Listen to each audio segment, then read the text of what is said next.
mobilização pelas redes sociais e manifestação contra o aumento da tarifa do transporte público em São Paulo.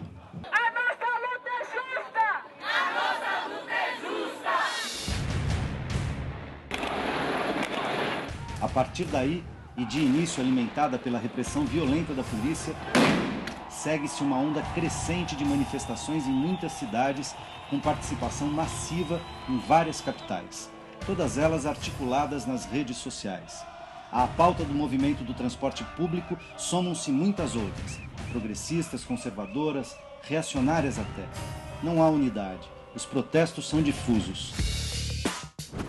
Duas coisas parecem dar alguma liga ao movimento: a força do direito democrático à interferência política direta e a revolta contra formas institucionalizadas da política no país, nos serviços públicos, nos poderes da República, nos partidos políticos e na grande mídia, também hostilizada nas manifestações.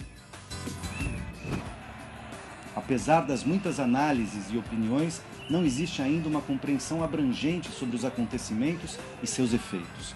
A enorme energia política que vem das ruas poderá fortalecer nossa ainda jovem democracia, avançando conquistas.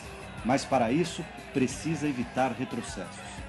De saída, uma pergunta se impõe: uma reforma política ampla não é urgente para aproximar o Estado dos anseios legítimos e problemas concretos dos cidadãos? Olá, o Melhor e Mais Justo de hoje debate as relações entre Estado e sociedade e reforma política no Brasil. Estamos ao vivo pelo portal tvt.org.br e também pela Rádio Brasil Atual FM 98.9 na Grande São Paulo e 93.3 na Baixada Santista. Participe desse debate pelo telefone 0 operadora 11 49 30 7356. Para essa conversa, convidamos Alisson Leandro Mascaro, jurista e filósofo do direito, Marcelo Ridente, sociólogo da Unicamp, e William Nozak, coordenador de políticas para a juventude da Prefeitura de São Paulo. Bem-vindos. Obrigado.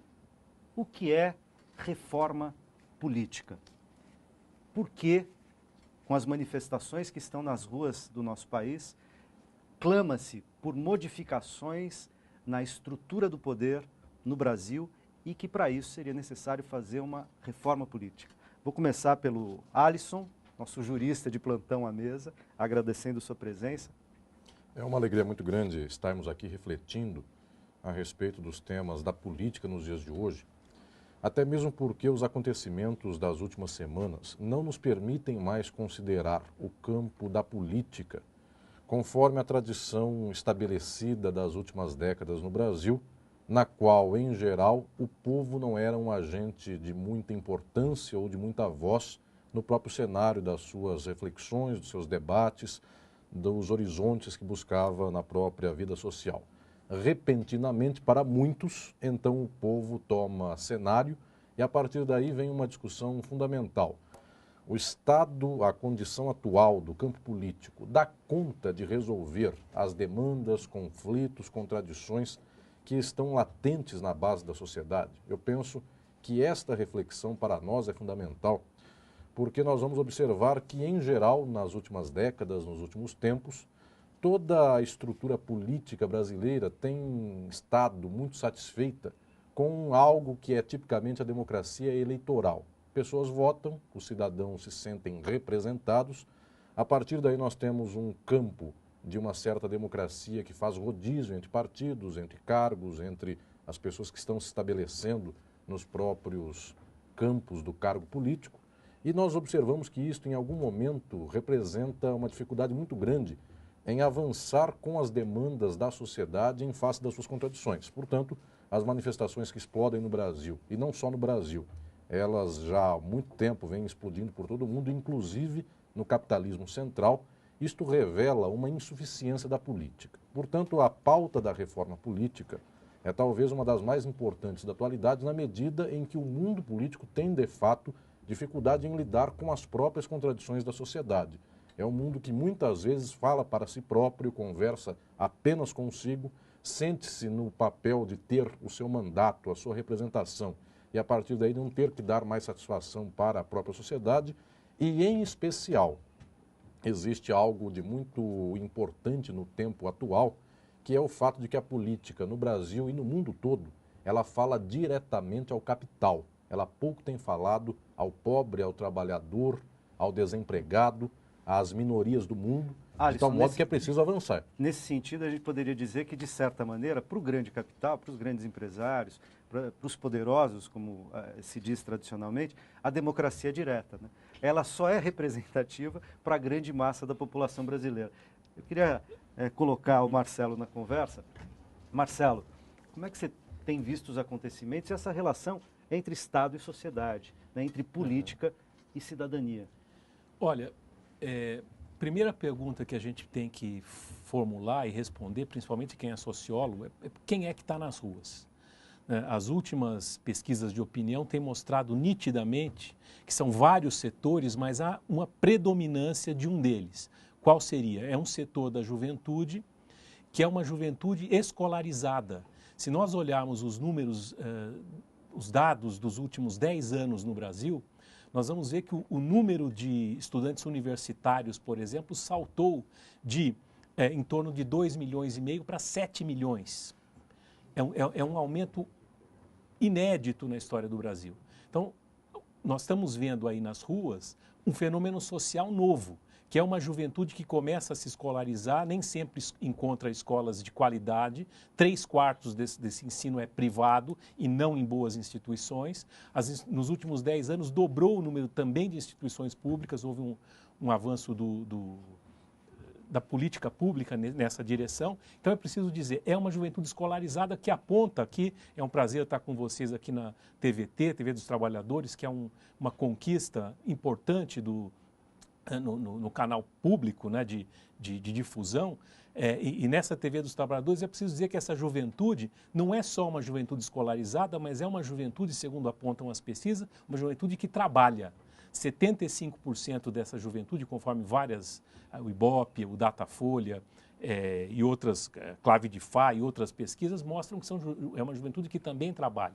Mas é uma juventude, em boa parte, de classes médias, que tem reivindicações que eu diria, se a gente faz quem é, agora o que eles querem? Está difícil ver, né? Nós vimos na vinheta inicial, no pequeno filmezinho, como há várias reivindicações que se misturam. Mas dentro dessa mistura, eu diria que a gente pode nitidamente ver um corte que dá unidade entre elas. Que corte é esse? É uma luta em direção aos gastos do Estado, ao fundo público.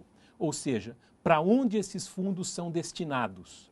E é nitidamente nas ruas uma reivindicação democrática que diz: queremos esses fundos para a educação, para a saúde, para os transportes, para o bem-estar coletivo. E mais, né? Então, se a gente for traduzir nas velhas, no jargão, né? É uma luta pelo estado de bem-estar social. É uma luta pelo estado de bem-estar social que não é só pela apropriação, mas também, aí vem a questão da reforma política, pela gestão desse fundo público. Ou seja, como é que nós vamos gerir a sociedade para gastar ou para usar esse dinheiro, essa enorme verba do Estado que está posta aí. Eu acho que esse é o jogo. William, entra na conversa, dizer, participando da Prefeitura de São Paulo, numa coordenação política de trabalho com a juventude. Participou também de passeatas, né, nesse momento. Como é que você leu essa pulsação que vem das ruas? Como é que você está lendo, né, porque isso não acabou, essa pulsação que vem das ruas e, ao mesmo tempo, como é que você projeta essa relação ou as transformações necessárias nessa relação entre política e cidadania? O professor Ridente faz um apontamento de um perfil geral dessa juventude muito bem sintetizado. E eu acho importante reforçar, são jovens com um nível de escolaridade mais elevado, inseridos no mercado de trabalho, parte deles compondo essas várias camadas do que a gente chama, um tanto indistintamente, de classe média, e isso traduz para a gente a maneira como um certo projeto de desenvolvimento econômico nos últimos anos produziu a inserção desses jovens no mercado de trabalho, no mercado de consumo, e a partir daí se gesta e se gera uma outra agenda política relacionada a demandas como o direito à cidade, que deu início ao movimento que foi para as ruas a partir da reivindicação da redução da tarifa e do passe livre, e agregou um conjunto de outras bandeiras relacionadas à ocupação do espaço público e ao direito de viver de maneira mais adequada e com mais qualidade de vida na cidade, que indicam para a gente um conjunto de novas questões que precisam ser enfrentadas no próximo período. Compreendidas, metabolizadas e enfrentadas. Mas veja, é importante dizer que esses jovens estão no mercado de trabalho, mas muitas vezes não estão no mercado de trabalho em posições compatíveis com aqueles que estão ocupando ou na universidade ou recém-formados. Porque tem muitos jovens aí que são já recém-formados, que já estão há alguns anos, não são mais estudantes, são ex-estudantes. E que não estão, embora nas estatísticas apareça o pleno emprego, eles têm empregos que estão aquém das suas expectativas. Agora, vocês estão apontando questões que apontam não só certas contradições ou questões, mas até dimensões meio paradoxais. Queria que o Alisson se manifestasse de novo no seguinte sentido. De certa maneira, as manifestações, sobretudo pensadas a partir dos segmentos de classe média, mais escolarizados, porque há outros dentro das manifestações, ela é bastante ampla, elas são muito amplas, mas, de certa maneira, as manifestações de insatisfação à estrutura do poder são resultado dos importantes avanços recentes do país. Como você disse, sair de 2,5 milhões de estudantes universitários para 7 milhões, aumento de vagas, aumento do nível de emprego, aumento dos investimentos sociais, maior protagonismo para movimentos sociais organizados, é verdade, mas, ao mesmo tempo, a manutenção de uma estrutura do Estado que permanece patrimonialista, discricionária, fisiológica na relação entre partidos, com muitíssimos partidos, partidos com baixo grau de representação e que viram vendedores de espaço na televisão, etc. Então, e o Alisson tinha dito lá no começo do programa, muitas vezes a reforma política é pensada apenas como a democracia no Brasil é pensada apenas como democracia eleitoral. E hoje, quando a gente ouve falar da reforma política como uma pauta importante, aparecem elementos da reforma eleitoral. O que mais precisaria entrar? Elementos da reforma eleitoral, como mudança da estrutura de voto, do voto proporcional para o voto distrital, né? A questão da financiamento público de campanha, a questão do voto obrigatório e assim por diante. São temas importantes, sem dúvida, mas de uma reforma política no campo eleitoral. É preciso fazer mais, quer dizer, mexer na estrutura do poder de Estado, por exemplo, do presidencialismo de coalizão. Quer dizer, hoje a gente sabe que para você conseguir governar no Brasil, você precisa ter uma larga coalizão, o que, me parece, mantém acesa a possibilidade do patrimonialismo, do fisiologismo, desse caráter velho do Estado brasileiro. Alisson. Eu penso que a questão da mudança política estatal é um ponto fundamental e eu volto a ele mais para frente da nossa reflexão. Mas existe um ponto preliminar que é muito mais importante do que a mudança política e talvez ele esteja esquecido das análises de muitos teóricos e de muitos que estão estudando o assunto das manifestações das últimas semanas. Esse ponto talvez seja fundamental. Qual é o modelo político-econômico de país do Brasil no presente momento? O Brasil se encontra num mundo que é capitalista e de ligações mundiais dessa própria estrutura da reprodução capitalista, portanto o capitalismo não é um fato do Brasil, é um fato do mundo, e especificamente nas últimas décadas um capitalismo que nós chamamos de neoliberal, um capitalismo que outros chamam de pós-fordista, mas o fato é que esse capitalismo se integra no plano mundial por uma certa desagregação daquilo que eram as tradições do bem-estar social das décadas do pós-Segunda Guerra Mundial e também uma maior participação do mundo financeiro especulativo, de tal sorte que a desagregação social e política, ela permeou países do antigo terceiro mundo, assim chamado terceiro mundo, os países periféricos do mundo, depois foi permeando os países de desenvolvimento um pouco maior até chegar no capitalismo central. De 2008 para frente, a desagregação política, inclusive, não só econômica, se verifica nos Estados Unidos, na Europa, nos países ditos centrais do capitalismo. Muito bem. A resposta do mundo periférico contra esta crise foi uma espécie de maior participação do povo contra o domínio econômico. Se nós observarmos um caso paradigmático, que é o da América Latina, a América Latina resolveu nos últimos 10 anos esse impasse de um modo diferente daquele da Europa. A Europa se tornou mais neoliberal, ou seja, a política renunciou à intervenção contra o poder econômico e na Europa se deu então uma quebra ainda maior. Na América Latina tivemos um outro exemplo. Talvez a crise, talvez as manifestações que agora chegam ao Brasil é exemplar de uma reflexão que todos nós devamos ter, que é a necessidade da política em ter um sustentáculo, não apenas no mundo político. Isso é fundamental para o nosso momento.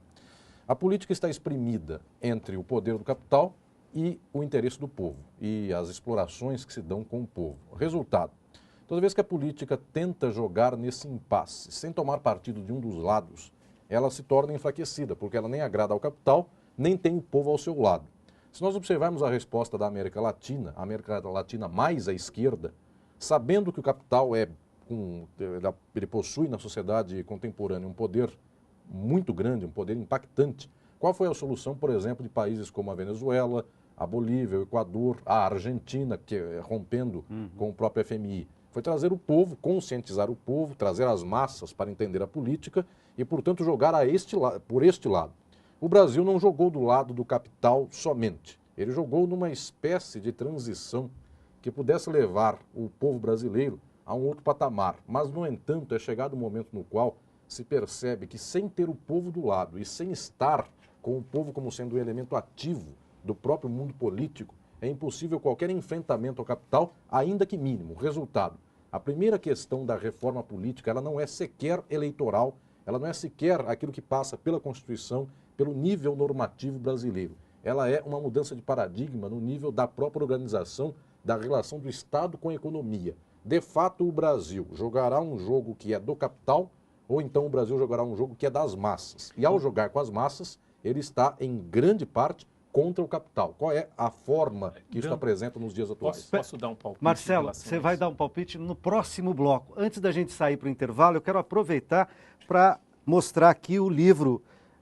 recém-lançado do Alisson Leandro Mascaro, que está aqui conosco, Estado e Forma Política, no qual essas questões estão sendo debatidas em maior profundidade, tá certo? Perfeito. Valeu, então a gente vai para um rápido intervalo e a gente já volta.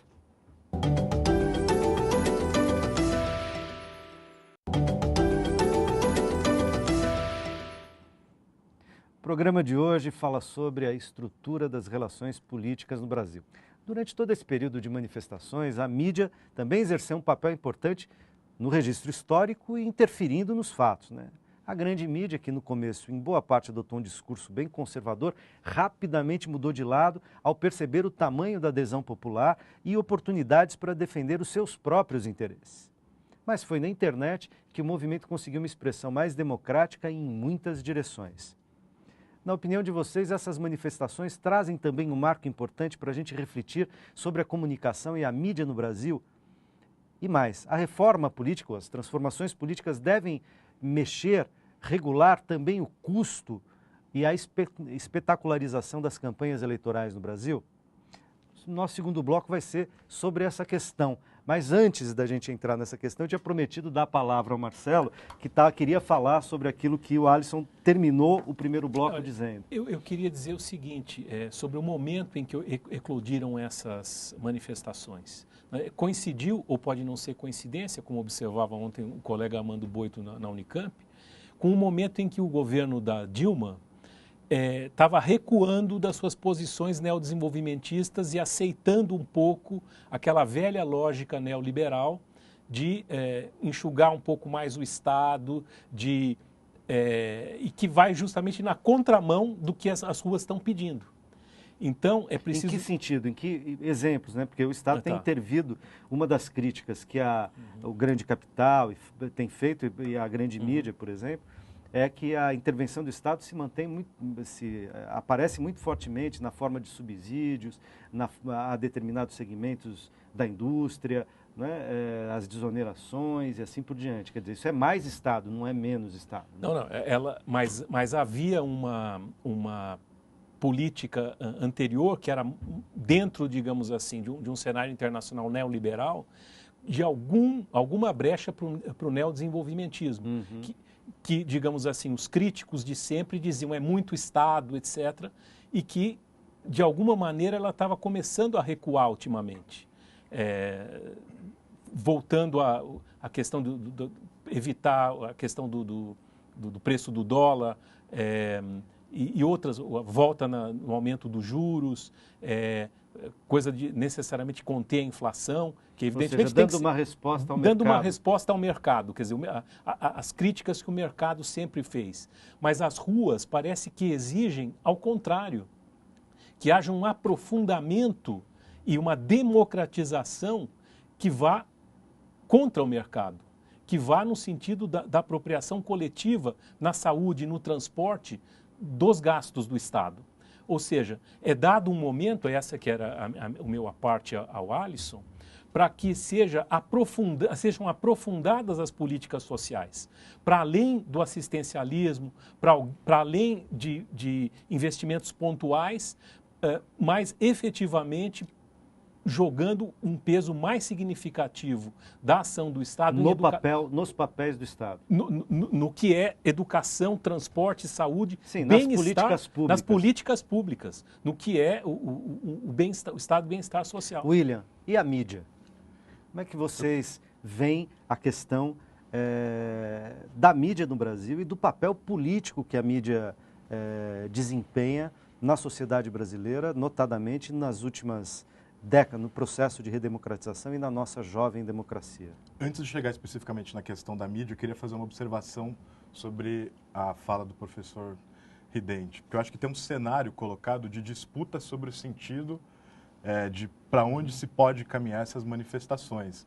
Eu concordo que, por um lado, há uma intensa força de reivindicações que sinalizam no caminho de uma busca e de uma intensificação por melhores serviços públicos, mas, por outro lado, é preciso se tomar cuidado também com a linha muito tênue que existe entre essa reivindicação por ampliação e melhora dos serviços públicos e a leitura de um Estado mínimo, porque as manifestações que foram para a rua, elas, inicialmente, a partir do mote da redução da tarifa, elas ensejaram esse debate sobre os serviços públicos, por um lado. Mas, por outro lado, algumas das pessoas que estavam nas ruas estavam pedindo redução das tarifas, não com o espírito de ampliação e de democratização do acesso aos serviços públicos, mas com uma leitura, na minha opinião equivocada, mas que estava presente nas manifestações, de que o Estado arrecada muito, utiliza mal o dinheiro, então é preciso reduzir qualquer tipo de gasto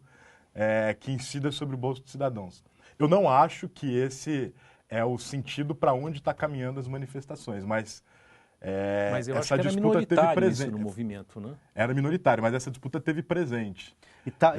Essa leitura, ela inclusive mostra para a gente a maneira como a gente precisa dialogar com uma geração que está indo para as ruas agora e, se a gente observar o perfil dos jovens que foram para as ruas, muitos deles estão participando da primeira manifestação. William, só sem querer te interromper e já te interrompendo, para parafrasear um apresentador famoso da televisão brasileira, nós estamos com um estudante do Mackenzie, Adriano Caldeira, está me contando aqui, que tem uma pergunta, está ao telefone e tem uma pergunta para fazer diretamente ao professor Alisson. É isso? Adriano? É isso. Pode falar, Adriano? Pois não, está me ouvindo? Estamos te ouvindo perfeitamente. Você está nos ouvindo? Sim, estou ouvindo. Primeiro eu gostaria de parabenizar vocês todos, em especial o meu querido amigo Alisson, meu orientador do doutorado na Universidade Mackenzie. Eu gostaria que o Alisson nos esclarecesse a seguinte questão. Historicamente, nós temos visto, inclusive nessa obra que ele acaba de lançar, que o Estado ele está vinculado, permeado pelas ideologias de um sistema de capital. De que modo o Estado reúne condições atualmente para se desvincular dessas ideologias de modo a estabelecer de maneira real as mudanças que as ruas estão pleiteando. Obrigado, Adriano. Muito bem. Eu Alisson. cumprimento a professora Adriano Caldeira, que é professor do Mackenzie, é meu orientando de doutorado lá na nossa pós-graduação em Direito Político e Econômico. A pergunta do Adriano é fundamental, porque quando se falar em mudança política no Brasil de hoje, há de se perguntar qual é a possibilidade que tem o campo do Estado e da própria política em fazer uma alteração que não é de si própria. A alteração é de si e da sociedade, porque ninguém se altera simplesmente para o seu próprio campo. Quando o Estado se modificar, modifica a sua relação com a sociedade e, por tabela, a própria sociedade. Eu penso que estas manifestações são exemplares, é a primeira vez em que se torna patente que o Brasil não consegue mais estabelecer um passo de mudança se não se apoiar nas grandes forças que estão enraizadas na sociedade. Ou seja, o limite do Estado agindo por conta própria chegou aqui neste momento. Até aqui o Estado fez malabarismo, ou seja, ele tentou agradar ao capital, aos trabalhadores, aos despossuídos, aos que não tinham nada, aos que não tinham emprego e passam a ter um emprego, e também ao capital, seja produtivo, seja financeiro. Foi uma espécie de malabarismo estatal agradando a todos. No entanto, chega um momento em que isso é impossível. Resultado, só existem duas tradicionais forças do presente momento para fazer com que o Estado se modifique e modifique a própria sociedade. Que forças são essas? O capital e o povo. A solução dos Estados Unidos, da Europa e do capitalismo central foi a de agradar ao capital, e está sendo a de agradar ao capital. Portanto, se quebra um grande banco, socorre este banco. Se quebra a expectativa do mercado financeiro, socorre essa expectativa. De tal sorte que a Grécia vai quebrando, Portugal, Espanha, Itália, pode beirar a França, os Estados Unidos também, chega a um momento de muita dificuldade, mas sempre se agrada ao capital. A outra solução, que muitos, inclusive, tomam isso como ofensa, a solução, por exemplo, da Argentina no momento da crise de 2001, no momento da Venezuela, no momento da Bolívia, do Equador, foi tomar partido do povo. Aí sim, o povo, falando diretamente, dá poder, inclusive à condução estatal, para que vá para um outro sentido. Portanto, no atual momento, quando o Estado tem que definir para onde vai, a pergunta fundamental não é nem sequer o que ele vai fazer na sua reforma, mas para quem, para que forças sociais ele vai falar no presente momento. Eu penso que é a solução que mostrará o Brasil dos próximos anos, do lado de quem ela estará, Alisson, do capital ou do povo. Aproveita e coloca a questão da mídia aí, porque na linha do que você está falando, a grande mídia comercial, ela responde a interesses do capital, que, aliás, é quem a financia diretamente. Perfeito. Então, ela não é um interlocutor imparcial nesse debate, ou é? De modo nenhum. Daí que o enfrentamento do capital em favor das massas, ou seja, trabalhadores, despossuídos, explorados, minorias, todos os que estão de alguma maneira, muitos dos que estão de alguma maneira falando nas manifestações do presente momento, o papel da ideologia é fundamental em toda a construção da articulação do povo com a própria sociedade, com o Estado. O povo sofre. E como é que o povo sabe do seu sofrimento? Ele percebe isto existencialmente, ou seja, ele se desloca do extremo da periferia de uma grande cidade até o local do seu trabalho, a indústria, o comércio, o local de serviços, e ele percebe pelo seu corpo, pela ausência de tempo para cultura, para diversão ou para descansar, ele percebe que a vida dele é uma vida de explorado. No entanto, como é que ele sabe se ele é explorado ou não? Ele vê pela televisão se ele deve ou não ser feliz. Ele vê pelo exemplo da novela. Ele liga um jornal na televisão e o jornal da televisão lhe diz que tal pessoa é a culpada da crise, a outra não é. Tal coisa é a correta, tal outra não é. Resultado, o povo é explorado e não entende a sua exploração por conta dos grandes mecanismos. São os aparelhos ideológicos de Estado que formam a sociedade. Eles continuam iguais. Televisão, jornais, aquilo que forma os valores do povo. Até a religião, porque a religião também ensina ao povo. Está assim porque Deus quer, está assim porque você fez tal ato, se fizesse de tal outro jeito seria diferente. Resultado, quando nós não enfrentamos os grandes meios que formam a ideologia do povo, nós não damos ao povo as condições de entender quais são seus grandes impasses. De tal modo que o que nós vemos em geral na sociedade capitalista do presente momento, e historicamente o capitalismo é assim, nós vemos um povo inteiro explorado, mas que se entende por meio dos grandes meios de comunicação de massa E por causa disso, o povo não se vê como explorado. O resultado, quando o povo vai à é um rua, outro elemento. é conservador. O nosso risco aí é achar que nunca nada vai mudar, porque se há uma manipulação total da mídia na cabeça das pessoas, nada muda. E tudo prova que muda. Tanto que o próprio tratamento da mídia, quer impressa, quer televisiva, mudou ao longo dos acontecimentos. Mas daí a necessidade da democratização dos meios de comunicação, porque isso facilitaria ainda muito mais a possibilidade do povo se entender. Mas isso é fundamental. essa difícil tensão entre a acomodação e a transformação, ela tem um elemento novo que apareceu nas manifestações e que a gente precisa levar em consideração também. Que são Porque as para além redes das sociais. mídias tradicionais, as redes sociais jogaram um peso importante. A maneira como as redes articularam os novos atores que foram para as ruas, a partir de diálogos muito mais rápidos e de interações na rede, também se mostrou um espaço que pode jogar um peso e que nessa contribuiu, dinâmica ao de meu tensão e ver, para a acomodação. virada dos meios de comunicação na cobertura, porque há aí uma disputa por legitimidade do meio. Ou seja, eles estavam se sentindo ameaçados pela internet. Eu acho que não é também desprezível o aumento na participação das pessoas com o aumento da cobertura que foi dada pela televisão, ainda que tenha sido uma cobertura muito tendenciosa, jogando um pouco a coisa como se todos os problemas do Brasil estivessem na corrupção. Ou seja, todas as coisas podem ficar como está, é só colocar políticos limpos que tudo se resolve. Não, a gente sabe que é muito mais fundo do que isso. Um conjunto de reducionismos enormes, né? Os manifestantes pacíficos e os baderneiros e os vândalos, dicotomias... Mas no começo todos eram vândalos, né? Depois foi mudando. Depois tentou-se fazer separações por categorias, o bem e o mal, quer dizer... São reducionismos que não cabem numa análise um pouco mais consistente, mas me parece, inclusive, William, na direção que você está falando, que nesse sentido, então, o MPL, o Passe Livre, né?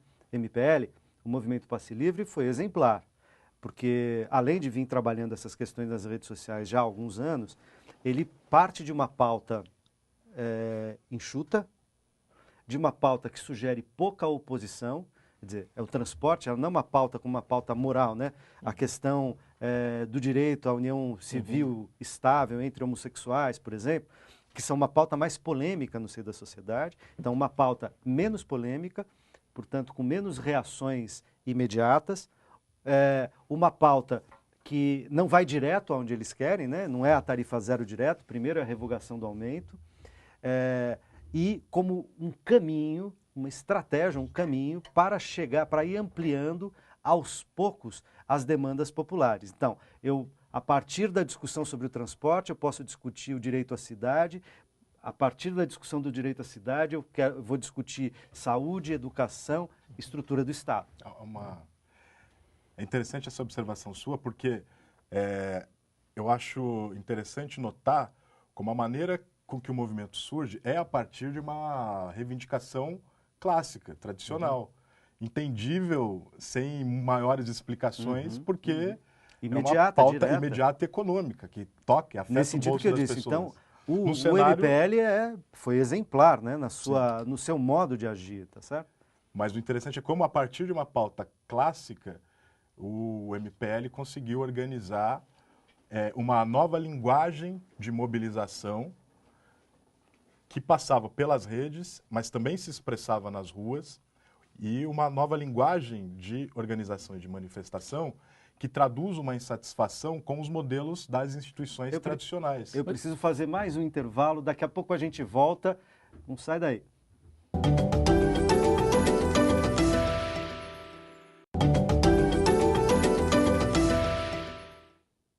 Hoje, o Melhor e Mais Justo discute os desdobramentos das relações entre política e cidadania, a partir da reflexão sobre reforma política. Apesar de tamanha diversidade, a voz das ruas traz à tona a insatisfação com os modos de se fazer política no Brasil, que muitas vezes serve a interesses do poder econômico e se estabelece como um balcão de negócios políticos e econômicos. A gente falou disso nos 2 primeiros blocos. Eu gostaria que nesse último bloco vocês apontassem como a reforma política poderia aproximar a política da cidadania, como promover mais transparência, maior representatividade, participação, controle social. Alisson.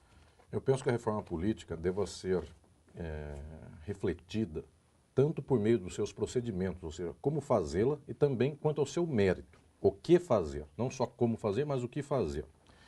No que diz respeito a como fazer, antes de saber o que vai se fazer, a pergunta é, a classe política se reforma, ou seja, ela corta contra o seu próprio interesse? Daí que a participação das ruas é fundamental. As massas pressionam o campo político, muitas vezes, contra aquilo que, pela letargia, esse próprio campo político não faria. As formas de plebiscito, as formas de referendo, o povo na rua diretamente, tem um papel crucial para fazer um pouco desta reforma avançar no plano político. A outra questão é o que fazer, que reforma fazer. Reformas democratizantes, mas aí eu chamo a atenção de todos os que nos estão acompanhando, que em geral a reforma política é capturada como lema por assuntos que são meramente técnicos, de técnica de direito eleitoral, ou seja, há distrito, vota-se no estado, elege-se a pessoa, uma lista. Essas perguntas, elas têm de fato mudanças. Essas mudanças envolvem inclusive a forma pela qual se afere a eleição, a forma pela qual ganha-se um partido ou outro, mas elas são questões menores, de tal sorte que elas não desempatam uma posição progressista de uma posição conservadora. O progressista vota em distrito, o conservador vota em distrito, pode até concordar e discordar entre si, entre o seu próprio grupo ou o seu partido. O fundamental é quem domina o campo eleitoral, não só do direito eleitoral, mas eleitoral como um todo. O capital. O quanto o capital será cerceado, então, e o povo terá a possibilidade de escolha livre. Aí, financiamento público de campanha é um tema maior, mais importante do que voto distrital ou não. Ou seja, existem certos debates técnicos dentro da reforma política que são mais cruciais do que outros. Ou então, a participação dos meios de comunicação de massa. O quanto esses meios de comunicação influenciam ou não as próprias eleições. Eu penso que a questão do capital e a questão da formação ideológica do debate eleitoral e da consciência eleitoral são os dois pontos cruciais para os quais o povo deve influir em sentido progressista. Os demais são técnicos, os demais eles devem ser debatidos, inclusive, num plano cuja repercussão não seja tamanha na sociedade. Mas volto a dizer, a reforma política deve ser feita não simplesmente num jogo interno, mas ela deve ser feita com pressões progressistas Um debate que venham do povo.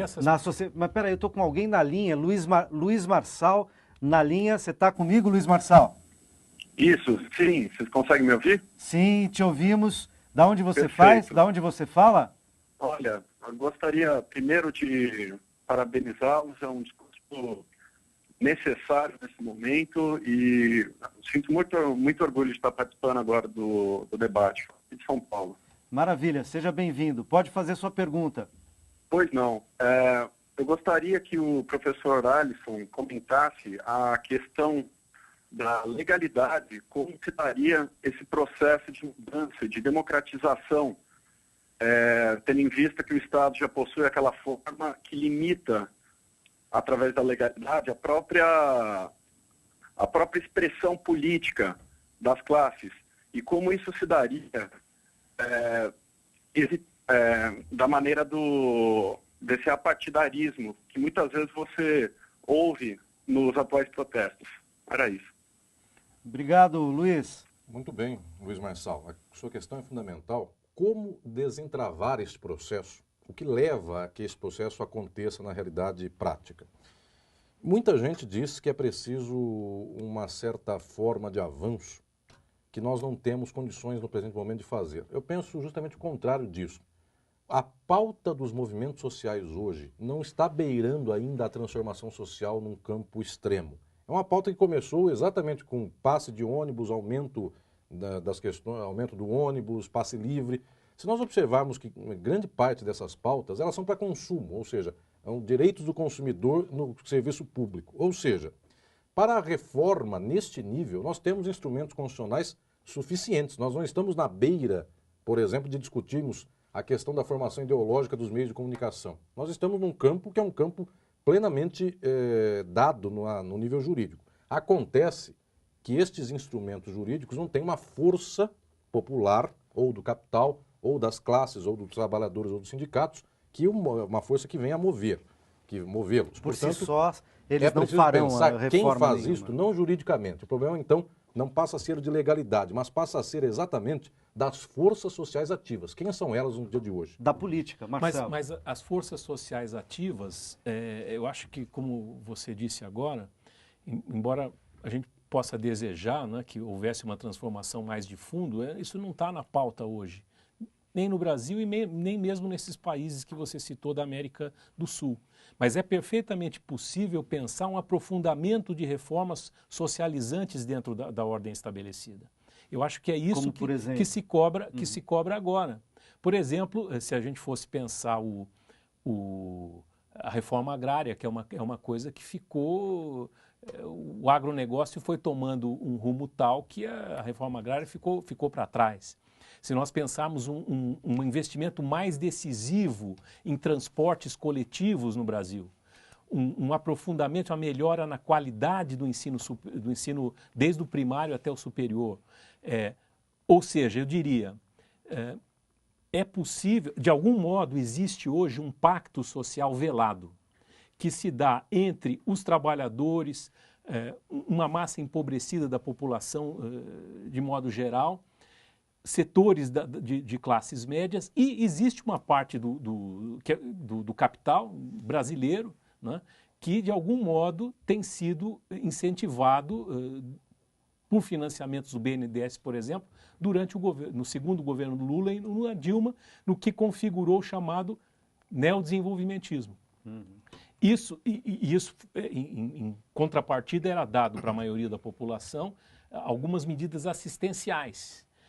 Isso teve o seu mérito, mas isso parece que está se esgotando. O sinal das ruas que eu detecto é que nós não queremos só, né, matar a fome, nós não queremos só o mínimo dos mínimos. Nós queremos mais participação política, nós queremos aprofundar as conquistas num sentido coletivo, o que envolve, ao meu ver, uma repactuação na sociedade. Quer dizer, não dá, ao meu ver, para eliminar o capital nesse momento, nem os grandes conglomerados de mídia, mas dá para virar o jogo no sentido em que essa frente de várias classes, frações que de algum modo dão sustentação ao atual governo, possam ter um sentido social mais abrangente, mais fundado nos interesses das classes trabalhadoras. William.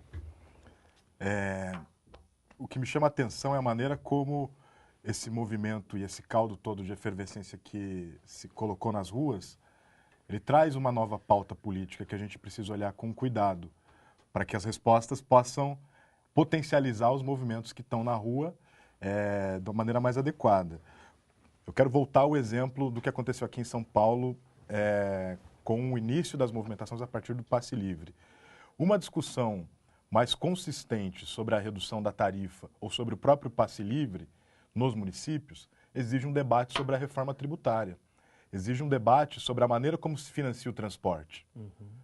A maneira como os jovens se organizaram e dialogaram a partir das redes traz à tona a necessidade de se discutir uma nova política de comunicação que leve em conta a quebra dos monopólios, mas também a potencialização das formas alternativas de comunicação que existem hoje na sociedade. Só queria lembrar para o nosso telespectador e ouvinte na rádio que semana que vem o programa será sobre a questão do transporte.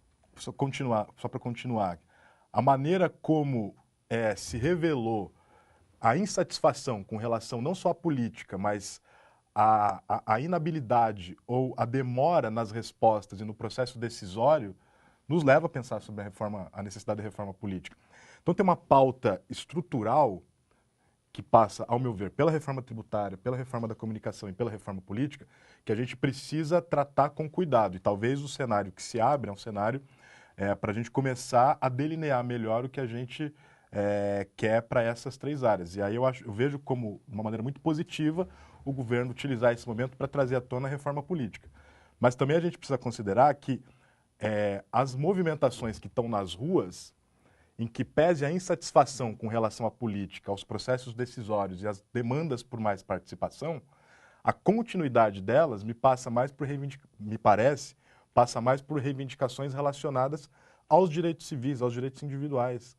Os jovens continuam indo na rua, depois do turbilhão das últimas semanas agora, para tratar de questões relacionadas à criminalização dos homossexuais, para tratar das questões relacionadas ao aborto, para tratar das questões relacionadas à mortalidade dos jovens negros, pelo menos a partir da realidade de São Paulo. É claro que o movimento é variado. Não, mas o transporte não está nessa agenda, a saúde, a educação não estão nessa agenda, né? E fora uma agenda genérica, mas que faz parte inclusive simbolicamente da insatisfação, da revolta, que é a ideia de um Estado corrupto, que precisa ser combatido na sua estrutura para poder vencer, ou pelo menos mitigar, diminuir os níveis de corrupção. Além disso... Mas veja, o tema da corrupção não é só um tema da direita. O problema é reduzir tudo à corrupção. Mas o Pepe Mujica, o presidente do Uruguai, seria um ótimo exemplo para as nossas autoridades seguirem. Uma vida simples, sem nenhuma regalia, sem carros oficiais. No seu pequeno sítio. No seu pequeno sítio, né? Não precisa chegar a tanto, mas eu diria que há um aspecto ético-moral que é importante e que não é só de direita. Basta lembrar, por exemplo, né, que o PT, no início, era um partido que tinha como uma das suas bases, como dos seus pilares, né, uma certa moralização no sentido positivo da política brasileira. A questão é, a maneira como é organizada essa sociedade, de alguma maneira, leva a que se façam, enfim, que não se possa...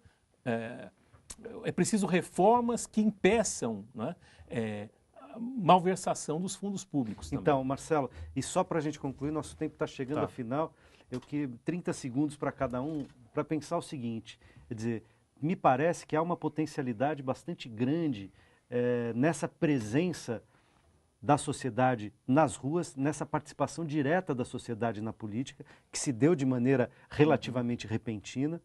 E aqui, então, a gente tem oportunidades e riscos, a gente tem potencialidades e perigos. Potencialidade de aprofundar, de aprimorar nossa democracia, de aprofundar mecanismos de participação social, de levar adiante conquistas dos últimos anos no Brasil, né? E, ao mesmo tempo, de superar problemas, alguns históricos.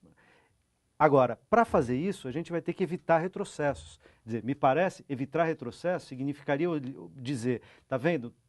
Já que a política é sempre problemática, então é melhor não ter política. Contra os partidos, é a volta de regimes autocráticos, autoritários, ditatoriais.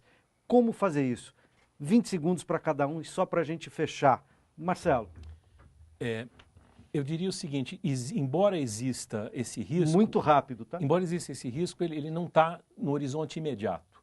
O problema se essas reivindicações que ficaram bastante represadas explodirem momentaneamente, talvez se desfaça completamente esse pacto que existe de algum modo com o setor do capital que apoia o governo do PT, né, e de haver um medo deles, eventualmente, de derrocada do sistema. Ok. William, 15 segundos, porque o Marcelo roubou uns 20 de você e do Alisson. Eu acho que esse medo é legítimo, esse receio, essa ressalva que você coloca, mas acho que, sobretudo, o momento é de novidade e a gente precisa estimular e dar vazão para essa ocupação das ruas, para essa ocupação das redes que tem acontecido. Eu fico tentando fazer comparações históricas, que às vezes são indevidas, mas eu fico me lembrando do período de emergência do novo sindicalismo, do PT, onde os velhos comunistas diziam, a gente precisa politizar o Lula, a gente precisa politizar os novos sindicalistas. Ainda bem que não politizaram nesse sentido, porque assim se pôde pensar um país diferente. E a mesma coisa está colocado agora. Alisson, rapidamente, por favor. A força da política, do Estado, ou de qualquer um que queira lutar progressistamente é o povo. E o povo, para que seja esclarecido, é preciso que nós façamos uma disputa ideológica, ou seja, que ideias, valores e esperanças nós queremos para a nossa sociedade. Essa é a luta.